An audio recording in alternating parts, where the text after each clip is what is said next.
The classroom was buzzing with the usual Monday morning energy. 28 fifth graders settling into their seats, trading weekend stories, dragging out notebooks. Mrs. Patricia Hendricks stood at the front, arms crossed, waiting for silence with the impatient expression of someone who'd been teaching too long and enjoying it too little. "All right, settle down. We have a lot to cover today." She pulled down the projection screen. "As you know, this week we're doing presentations on what my parents do. I want each of you to stand up and tell the class about your parents' careers.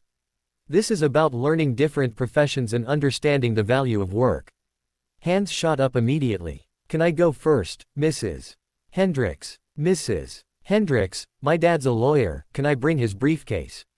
"My mom's a doctor at Georgetown Hospital." Mrs. Hendricks called on students one by one. A parade of accountants, engineers, small business owners, and corporate managers. This was Alexandria, Virginia. Upper middle class suburb. Parents with good jobs and big mortgages. Toward the back of the classroom, 10-year-old Aaliyah Carter sat quietly, her presentation notes folded neatly on her desk. She wore her hair in 2 neat puffs, her uniform polo pressed and clean. She'd spent all weekend working on her presentation with her mom, practicing what she'd say. "Next, Aaliyah Carter." Mrs. Hendricks consulted her roster. "Come on up." Aaliyah walked to the front, carrying a poster board she'd decorated with printed photos and careful handwriting. She cleared her throat. "My presentation is about my dad, General James Carter. He's a 4-star general in the United States Army. He's currently the commander of—" "I'm sorry, what?" Mrs. Hendricks interrupted, her tone sharp. Aaliyah blinked. "My dad. He's a general in the Army." A few kids giggled. Mrs. Hendricks held up her hand for silence, but her lips pressed into a thin line. "Aaliyah, this assignment is about telling the truth about your parents' jobs. Not making things up to sound impressive." The classroom went quiet, uncomfortable quiet. "I'm not making it up, Mrs. Hendricks. My dad really is a general. A 4-star general." Mrs. Hendricks's voice dripped with skepticism.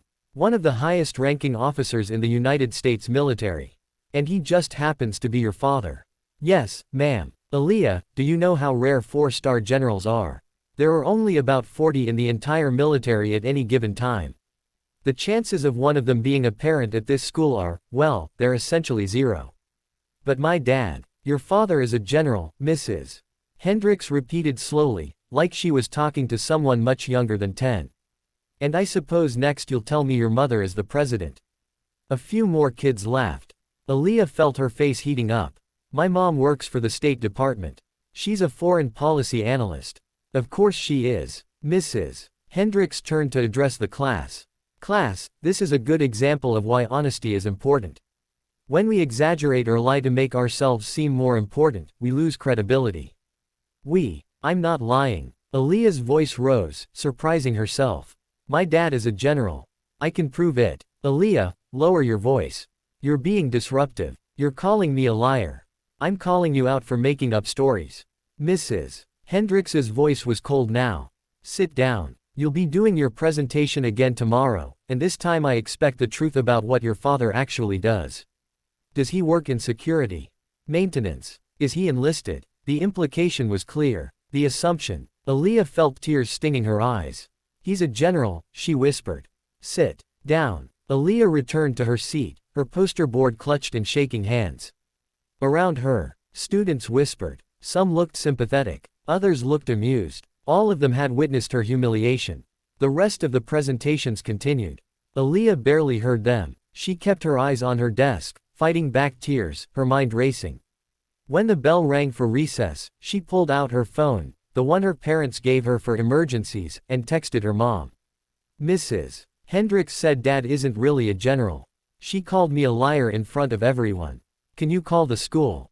The response came quickly. "Oh baby, I'm so sorry. Where are you now?" "Bathroom. Don't want to go to recess." "Stay there. I'm calling the principal right now. And I'm texting your father." "No. Don't tell Dad. He's busy. He's never too busy for this. Love you. This will be handled." Aaliyah stayed in the bathroom stall until the lunch bell rang. When she finally emerged, her friend Maya was waiting. "Are you okay?" Mrs. Hendricks was so mean. "I don't want to talk about it." My dad's just an electrician and she was nicer to me than she was to you. That's messed up, Aaliyah. Everyone knows your dad's a general. You showed us pictures last year of him in his uniform with all those stars.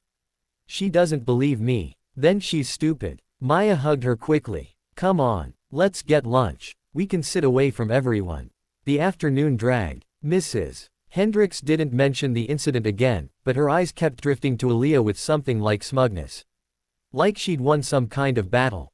During dismissal, Mrs. Hendricks called out, Aaliyah, please stay after class for a moment. Aaliyah's stomach dropped. Maya shot her a worried look as she left. Once the classroom was empty, Mrs. Hendricks sat on the edge of her desk, her expression attempting sympathy but achieving condescension. Aaliyah, I want you to understand that I'm not trying to embarrass you. But part of my job is teaching you children about honesty and integrity. She paused. I know it might seem exciting to make up stories about your parents having important jobs. Maybe you feel like the other kids have more impressive families. But lying only makes things worse. I didn't lie, Aaliyah said quietly. Sweetie, I've been teaching for 22 years. I've met a lot of parents. And I can tell when a child is exaggerating. Mrs. Hendricks stood up. Now, I'm going to give you a chance to redo this presentation tomorrow. And this time, I want you to tell the truth about your father's job. Whatever it actually is, I'm sure it's perfectly respectable. You don't believe me. I believe you want to impress your classmates. But impressing people with lies isn't the way to do it. Can I call my mom? Your mother can't change the facts, Aaliyah. Tomorrow. The truth. Understood. Yes, ma'am. You can go. Aaliyah grabbed her backpack and walked out.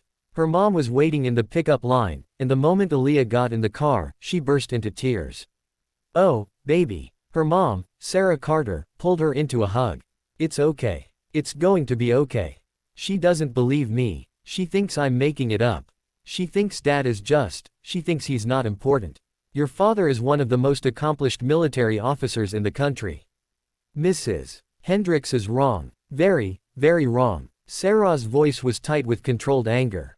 And she's about to find out exactly how wrong. What do you mean? I mean your father is flying back from Fort Bragg tonight instead of Thursday. He was already planning to surprise you this weekend, but when I told him what happened. Sarah smiled, but it wasn't a happy smile. Let's just say he moved some things around. Mom, you didn't have to. Yes, I did. Nobody calls my daughter a liar. Nobody humiliates you in front of your class. And nobody makes assumptions about your father based on. She didn't finish the sentence, but Aaliyah understood. Based on the color of his skin. That was the real issue, wasn't it? Mrs. Hendricks saw a black girl claiming her father was a 4-star general and decided it couldn't possibly be true. I emailed the principal, Sarah continued as she drove. Told her the situation. She's mortified. Apparently, Mrs. Hendricks didn't bother to check the school records, which clearly list your father's occupation and rank. The principal wants to meet with us and Mrs. Hendricks tomorrow morning before school. Do I have to go? Yes. Because you deserve an apology. A real one. In front of the principal. And then, Sarah's smile turned sharper. Your father has a suggestion. What suggestion? You'll see tomorrow. That evening, Aaliyah heard the front door open around 8 p.m. She was in her room, pretending to do homework but mostly staring at her math book without seeing it. Pumpkin, you up here? Dad. She ran out of her room. General James Carter stood at the top of the stairs in his dress uniform. Broad-shouldered, 6'3", with close-cropped gray hair and more ribbons on his chest than Aaliyah could count. 4 stars gleamed on his shoulders. He opened his arms and she crashed into him, breathing in the familiar smell of his cologne and the starch in his uniform. I hear you had a rough day, he said quietly. Mrs. Hendricks said I was lying about you. I know. Your mother told me. He pulled back to look at her. And that was wrong of her. Very wrong. But tomorrow, we're going to fix this. Okay. How? You'll see. But I need you to trust me. Can you do that? Aaliyah nodded. Good. Now, I want you to go to bed at your regular time. Get good sleep. And tomorrow, you're going to hold your head high and walk into that school knowing exactly who you are and exactly who your father is. Deal. Deal. That's my girl. The next morning, Aaliyah walked into Jefferson Elementary School flanked by both her parents. Her father wore his full dress uniform. Her mother wore a power suit that meant business. They made quite a picture. Students and parents stopped and stared. Whispers followed them down the hallway. Principal Diane Morrison was waiting in her office, looking nervous.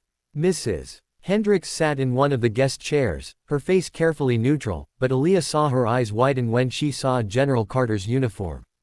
General Carter, Mrs. Carter, thank you for coming in. Principal Morrison stood, extending her hand. And Aaliyah, good morning. Good morning, Aaliyah said softly. They settled into chairs. The office felt very small suddenly with General Carter's presence filling it. Principal Morrison cleared her throat. General Carter, Mrs. Carter, I want to apologize on behalf of Jefferson Elementary for what happened in Mrs. Hendricks's classroom yesterday. It was inappropriate and unacceptable. Mrs. Hendricks. General Carter's voice was calm. Military calm. The kind that made generals. Do you have something to say to my daughter? Mrs. Hendricks's face was red. Aaliyah, I apologize. I made assumptions about your father's occupation, and I was wrong to call you dishonest. Why did you make those assumptions? Sarah Carter asked. Her voice was quiet but sharp as a scalpel. I just thought. You thought what? Sarah pressed. That a black man couldn't be a 4-star general. That our daughter was exaggerating because surely someone who looks like us couldn't achieve that rank. No, I never said anything about race. You didn't have to, General Carter said. His voice was still calm, but something steel-edged ran underneath. Mrs. Hendricks, I've spent 35 years in the Army. I've commanded troops in combat. I've advised presidents. I've worked my way up from 2nd lieutenant to 4-star general. And in all that time, do you know what the most frustrating thing has been? Mrs. Hendricks said nothing. It's not the combat deployments. It's not the long hours or the immense responsibility. It's people like you. He leaned forward slightly. People who see my daughter, see my family, and decide that we couldn't possibly be what we say we are. That we must be exaggerating. That the truth couldn't possibly be that a black man earned 4 stars through merit, dedication, and service. General Carter, I assure you, I didn't mean. What you meant doesn't matter. What matters is what you did. You humiliated my daughter in front of her classmates. You called her a liar. You assumed she was making up stories to seem impressive. His voice dropped lower. And you never bothered to check the school records that would have confirmed everything she said. Principal Morrison winced. That's correct. The school records clearly list your occupation and rank, Mrs. Hendricks. You should have verified before making any accusations. I didn't think to check because you didn't believe a child who looks like mine could have a parent who looks like me in this position, General Carter finished. Say it, Mrs. Hendricks. At least be honest about your bias. Mrs. Hendricks looked like she wanted to disappear into her chair. I'm sorry, she whispered. You're right. I made assumptions. I shouldn't have. No, you shouldn't have. Sarah Carter's voice was ice. And now our daughter has to go back into your classroom and face the same students who heard you call her a liar. How do you propose to fix that? I can apologize to the class. Tell them I was wrong. That's a start, General Carter said. But here's what else is going to happen. Today, I'm going to come to your classroom. I'm going to let Aaliyah give her presentation properly. And then I'm going to talk to your students about military service, about earning rank through merit, and about the importance of not making assumptions about people based on how they look. Mrs. Hendricks looked panicked. That's really not necessary. It is absolutely necessary, Principal Morrison interrupted. General Carter, we would be honored to have you speak to our students. In fact, she glanced at her computer, would you be willing to do an assembly? Let